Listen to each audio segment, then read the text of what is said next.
नमस्कार बच्चों, कैसे हैं आप लोग के। तो चलिए हम लोग लेक्चर नंबर 29 पढ़ने वाले हैं और आज एक बेहतरीन सवाल हल करने वाले हैं जो नॉर्मलता पर आधारित है। ओके, सवाल हल करने से पहले आपको क्या मालूम होना चाहिए, इसका फार्मूला मालूम होना चाहिए। ओके, प्रीवियस क्लासेस में हमने कॉन्सेप्ट को समझा, इसके प्रश्न को हल करते हैं और इसके आगे आने वाला लेक्चर ना बहुत ही बेहतरीन होने वाला है। ओके, तो चलिए हल करते हैं।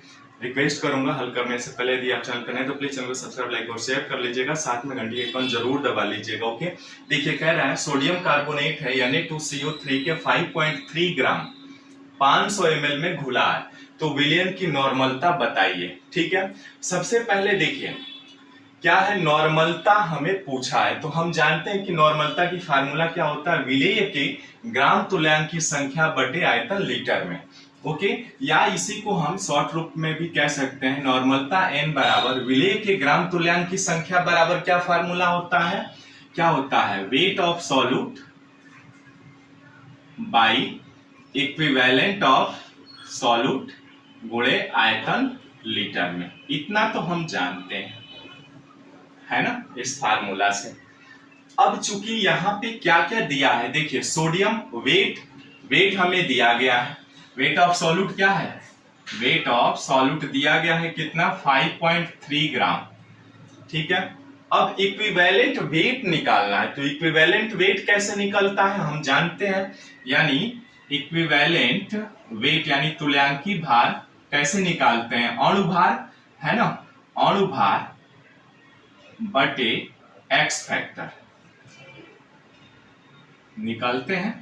अब अणु भार किसका, Na2CO3 का, है ना, तो निकालिए। तो यहाँ पे यदि Na2CO3 का अणु भार आप निकालेंगे यहाँ पे, तो देखिए Na2CO3 यानी सोडियम का 23 गुणे 2 प्लस कार्बन का 12, ऑक्सीजन का एक ऑक्सीजन का 16 होता है, 16 48, इसको जोड़िए, 23 दूना 46 प्लस 48 दो 50 10 60, ठीक है, यानी 6 6 4 10, 106 आया। कितना आया इसका अणु भार, 106 बटे एक्स फैक्टर का मतलब क्या हुआ कि कितने धनायन ऋणायन है, तो ये सोडियम पर एक होता है, चूंकि 2 सोडियम है तो 2 हो जाएंगे, कार्बोनेट पे 2 माइनस में 2 है, प्लस में 2, यानी वैल्यू तो सेम है, यानी 2 हो जाएगा।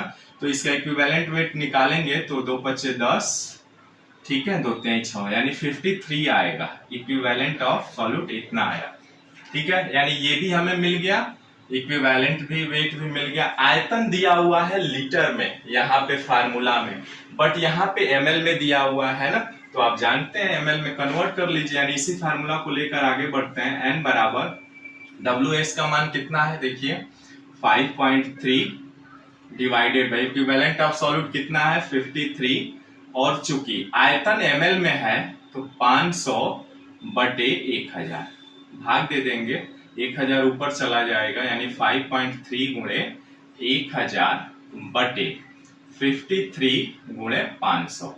अब चूंकि 2 से 2 0 से 0 कैंसिल हो जाएगा, यानी यहाँ पे ये 10 से गुणा कराएंगे तो 53 0, एक अंक के बाद दशमलव है, दशमलव लगा लेंगे, नीचे 53 गुणे 5, यानी ये 53 से 53 कैल्सियम, यानी 1/5n, ये आपका आंसर आ जाएगा। ठीक है, यानी नॉर्मेलिटी कितनी होगी, 1/5 या n/5 आएगा, यानी इसको हम कहते हैं ना पेंटी नॉर्मेलिटी आई है, पेंटी, है ना, यानी n/5 का मतलब यही 5n होता तो पेंटा हो जाता। ठीक है, तो इस तरह से आप विलयन की नॉर्मलता के क्वेश्चंस को करते हैं। ओके, चलिए मिलते हैं फिर नेक्स्ट वीडियो में एक नए कॉन्सेप्ट के साथ, जिसका नाम है relation, what is the relation between normality and molarity.